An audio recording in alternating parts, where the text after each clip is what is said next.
আসসালামু আলাইকুম সবাইকে। আজকে আমি রান্না করব তেলাপিয়া মাছ ভুনা। প্রথমে আমি তেলাপিয়া মাছটাকে ভালো করে ধুয়ে নিয়েছি, তারপরে হলুদ মরিচ আর লবণ দিয়ে মেখে তারপরে গরম তেলে ভেজে নিতে হবে। এরপরে আমি এখন পেঁয়াজ হালকা ভেজে নিয়েছি, তারপরে কিছুটা পানি দিয়ে দিয়েছি যাতে পেঁয়াজটা পুড়ে না যায়। এখন দিয়ে দিব পরিমাণ মতো আদা রসুন বাটা, তারপর দিয়ে দিব লবণ স্বাদ মতো, হলুদের গুঁড়ো,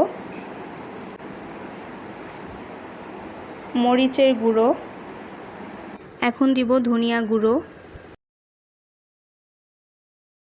দিয়ে দিব জিরার গুঁড়ো। এখন ভালো করে কষিয়ে নেব। কষানো যতটা ভালো হয় রান্নাটা খেতেও খুবই মজা হয় তখন।